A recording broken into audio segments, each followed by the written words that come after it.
चल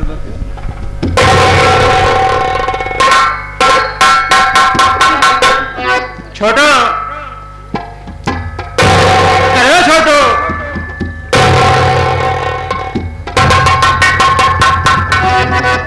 भैया सलाम वालेकुम। वालेकुम सलाम। छोटो। हाँ भैया।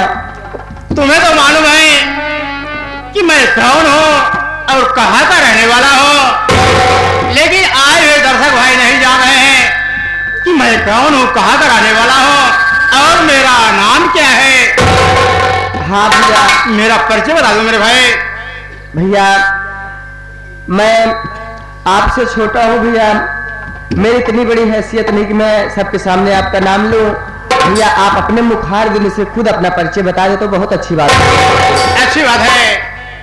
भाइयों, आप लोग संगीत के माध्यम से मेरा परिचय सुनिए कि मैं कौन हूँ और कहाँ का रहने वाला हूँ और मेरा नाम क्या है। साथियों, मैं गोविंदपुर का रहने वाला हूँ। मेरा नाम अजीत प्रधान है और मेरा एक छोटा भाई है जिसका नाम सावन है और एक छोटी बहन है जिसका नाम कविता है और घर में मेरी बूढ़ी माँ है जिसका नाम श्रीमती कामनी देवी है। दोस्तों, आप लोग बड़े हैरत में पड़ गए होंगे कि अपना नाम एक मुसलमान के माध्यम से बता रहा है और बाकी सदस्यों का नाम एक हिंदू धर्म के माध्यम से बता रहा है। तो साथियों, कहानी इस तरह की है कि जब मैं छोटा सा था, यानी 5 वर्ष का था, तभी मेरे अब्बू जान और अम्मी जान का इंतकाल हो गया। साथियों, मेरा देखभाल करने वाला कोई नहीं था, मेरा परवरिश करने वाला कोई नहीं था। मैं अकेला अपने घर में रोता बिलखता पड़ा रहा। दोस्तों, हमारे पड़ोस में माँ कामनी का घर था। माँ कामनी से मेरा रोना बर्दाश्त नहीं हुआ और मेरे घर आकर के मुझे बड़े प्यार से अपने गोद में उठा लिया और अपने घर ले जाकर के मेरी परवरिश करने लगी। बाबूजी, मैं उन्हीं के घर रहा करता हूं, लेकिन क्या करूं, एक दिन बैठे बैठे मैं सोच रहा था कि भाई सावन की पढ़ाई चल रही है और घर का खर्च भारी है। अगर मैं घर पे रहूंगा तो घर का खर्च कैसे चलेगा। मैं किसी से कुछ नहीं बता, मैं बॉम्बे शहर चला गया। बॉम्बे जाने के बाद मेरा दिल दिमाग काम धंधा करने में नहीं लगा। मैं यही सोच रहा था कि मेरे घर वाले मेरे लिए बहुत परेशान होते होंगे। मेरा दिल दिमाग काम नहीं कर रहा है। मैं सोच रहा हूं कि मैं अब घर चलूं, नहीं तो मेरी माँ मुझे मेरी याद में तड़प तड़प के मर जाएगी। मैं अब चल रहा हूं घर। छोटो। हाँ भैया। चलो सामान का व्यवस्था करो और आज ही मैं शाम वाली ट्रेन से घर चला जाऊंगा। हाँ। इसलिए कि मेरे लिए मेरा भाई सावन और मेरी बहन कविता और मेरी माँ परेशान होती होगी। चलो चलते हैं। चलिए भैया। आज ही शाम वाली ट्रेन से मैं घर चला जाऊंगा। हाँ भैया।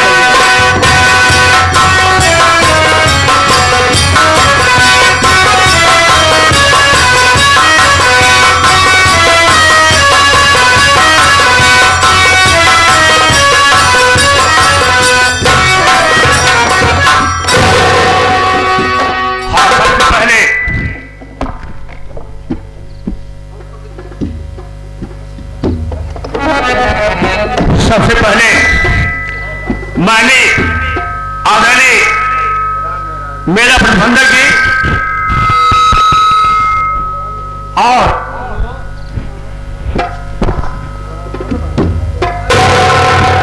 नाटक की कला के प्रेमी भाइयों तथा कलाकार भाइयों, आप सबको ये हमारी जय मां बाराही संगीत पार्टी के मालिक विनोद कुमार गौतम जी और मैनेजर राहुल कुमार जी की तरफ से हार्दिक स्वागत और नमस्कार। और साथ ही साथ हम संगीतिक परिचय देना मुनासिब समझता हूं। हाँ तो साथियों, हम गांव गोविंदपुर के रहने वाले हैं। मेरा नाम है सावन कुमार। हम घर में 4 फरई हैं।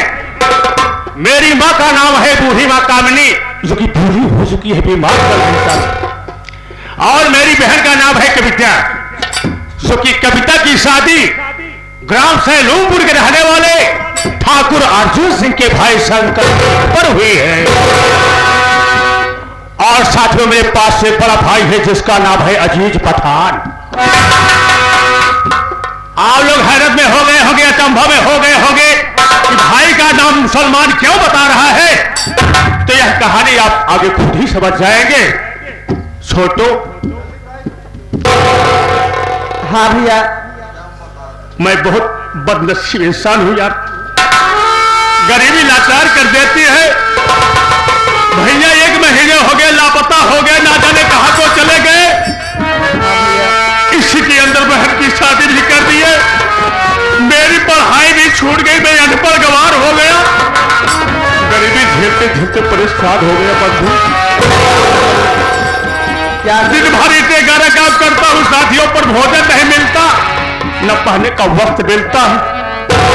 माँ बीमार चल रही है, माँ को मैं सतोना देता हूँ। मैं भिक्षा मांग मांग कर दवा कराऊंगा, लेकिन मैं फिर जीत नहीं पाऊंगा। क्या करोगे भैया? छोटो, हाँ भैया। भैया तो लापता हो गए, हाँ भैया। लेकिन ऊपर वाले अल्लाह परिवार दिगार आलम, मैं हिंदू धर्म, भाई का ना मुसलमान, मुझसे मिला देने के बाद और इसी के तहत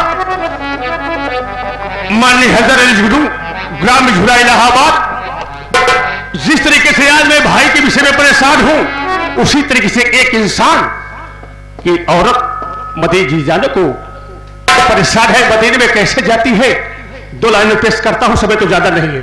कह रहा है,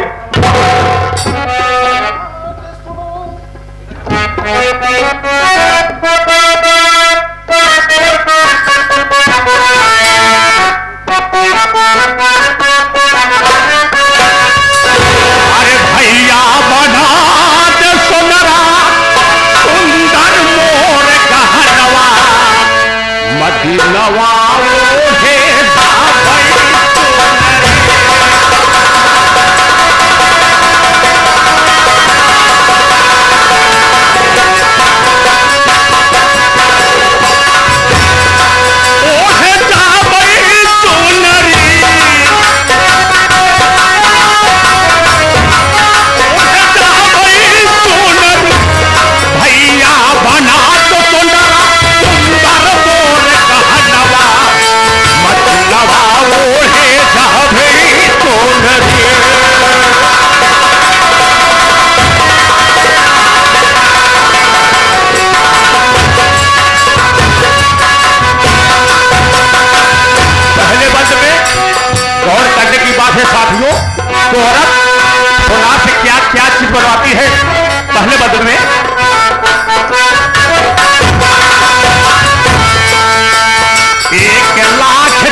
सिंगार पागल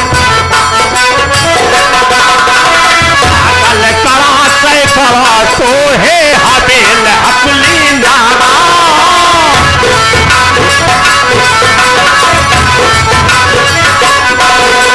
पागल कड़ा से कड़ा तो है हवेल हकली नारा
मेरे साथ चलोगे ना?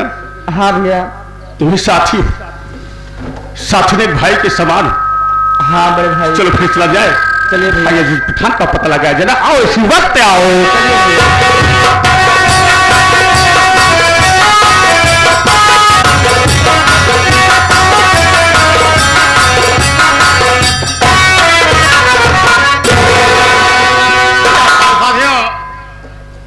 साधन न मिलने के कारण मैं काफी दूर से पैदल आ रहा हूँ।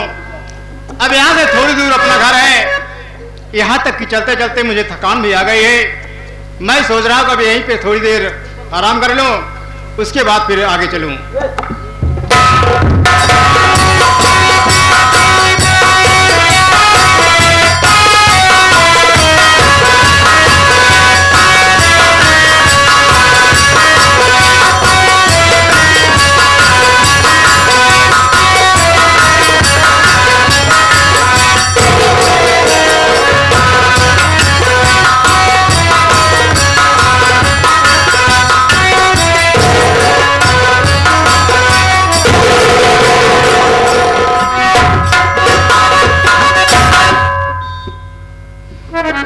भैया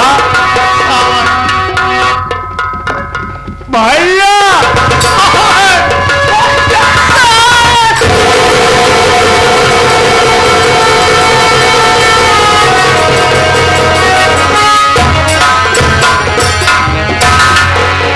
भैया कहाँ चले गए थे भैया? बोलो भैया। मैं किसी से कुछ नहीं बताया था मेरे भाई। मैं बॉम्बे शहर चला गया था और मैं बॉम्बे से ही आ रहा हूँ। ये बताओ तुम्हारी तबीयत तो ठीक है ना? हाँ भैया मैं ठीक हूँ। और माँ कैसी है? माँ भी ठीक है, बीमार चल रही, दवा हो रहा है लेकिन आराम नहीं हो रहा है भैया। क्या कहा? माँ की तबीयत खराब है, दवा चल रही है लेकिन आराम नहीं हो रहा है। अच्छा ये बताओ कि बहन कविता कैसी है? बड़े भैया बहन कविता भी ठीक है लेकिन कविता की शादी हो गई भैया। क्या कहे हो? अरे बहन कविता की शादी कर दिया, मुझे सूचना तक नहीं दिया। आखिर वो बहन कविता अपने दिल में क्या सोचती होगी कि बचपन से लेकर आज तक मेरे ही टुकड़े पर अजीत पठान पला और आज मेरे शादी के मौके पर नहीं है। कोई बात नहीं, लेकिन ये बताओ कि बहन कविता की शादी कहाँ किए हो, किस गांव में किए हो, किसके साथ किए हो, मैं सब जानना चाहता हूँ। बड़े भैया, कविता की शादी ग्राम सैलूनपुर के रहने वाले ठाकुर अर्जुन सिंह के भाई शंकर सिंह पर हुई है भैया। पागल हो गया है, तुम्हें नहीं मालूम है? अरे शादी किया तो ठीक किया, लेकिन कम से कम उसके खानदान का तो पता कर लिया होता कि अर्जुन सिंह कैसा इंसान है। अर्जुन सिंह ठीक इंसान नहीं है, वो कायर है, कमीना है। तुम्हें नहीं मालूम है? मैं जानता हूं कि अर्जुन सिंह कैसा इंसान है, उसका खानदान कैसा है, उसका चाल चलन कैसा है। खबरदार भैया, ऐसी बात जुबान पे बल लगा भैया। आज बड़े भैया होकर मुझे करके मजबूर कर दिए, दूसरा कोई होता मैं जबान खींच लेता भैया। इसलिए कि ठाकुर अर्जुन सिंह कमीना इंसान नहीं भैया, नेक इंसान है भैया, नेक इंसान है। आज के बाद इसी बात में सुनना नहीं चाहता। आखिर तुम्हें क्या हो गया है सावर? तुम्हारे लिहाज में अर्जुन सिंह नेक इंसान है, लेकिन ठीक है, मैं इससे ज्यादा कुछ नहीं कहूंगा। समय आएगा सब मालूम पड़ जाएगा, और दूध का दूध पानी का पानी सब समझ में आ जाएगा कि ठाकुर अर्जुन सिंह नेक इंसान है या कायर और कमीना है। लेकिन भैया क्या है? आपको माँ बुलाए भैया, माँ को आराम नहीं हो रहा। माँ बार बार कहती है कि बेटा जीत पर धान कहां गया। मैं माँ से अपना गया, छोटू को वहां पर रखवाने दिया, तो मैं जा रहा हूं, भैया को ढूंढ कर लाऊंगा। भैया मेरे साथ चलो भैया। ठीक है चल। माँ की याद तो मुझे बंद शहर से यहाँ तक के चलाई मेरे भाई, लेकिन तुम मिल गए हो, साथ ही साथ घर का सारा समाचार मिल गया। मैं इस वक्त मजबूर हूं घर चलने के लिए। इस वक्त जिस वक्त मैं बॉम्बे शहर से घर आने लगा, मेरे दोस्तदार लोग कुछ अपने घर के लिए जरूरी सामान दे दिए हैं। तुम चलो माँ का देखभाल करो, मैं इस वक्त जा रहा हूं। साथियों का सामान देने के बाद तुरंत मैं घर आ जाऊंगा। भैया मेरा साथ नहीं चलोगे? एक साथी को बहुत समझते हो, लेकिन एक माँ को नहीं समझता, जिसने आपको बोल बोल कर सजा दिया भाई।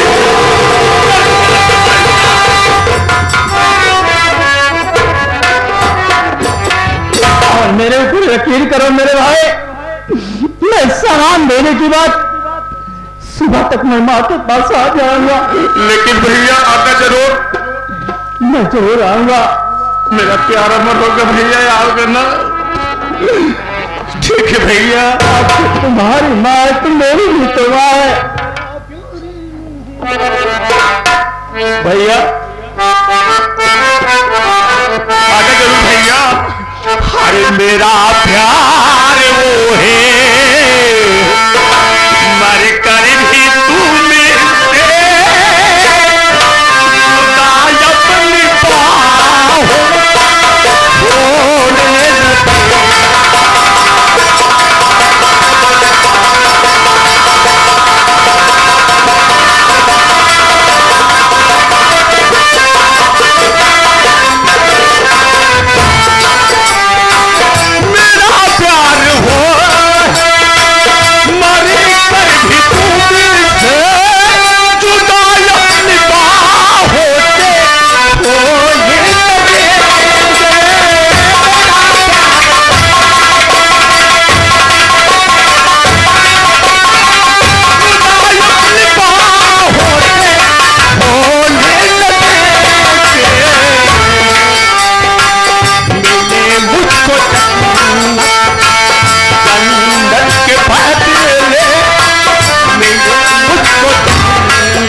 सावन भाई से मुलाकात हो गई, साथ ही साथ घर का समाचार मिल गया, और मैं सावन से वादा भी कर चुका हूँ कि तुम चलो घर पे माँ का देखभाल करो, मैं सुबह होते ही माँ के पास आ जाऊंगा। अब मैं जा रहा हूँ, अपने साथियों का सामान लूंगा और सुबह होते ही माँ के पास पहुंचना होगा। सही बात भैया। चलो भैया, चलिए भैया।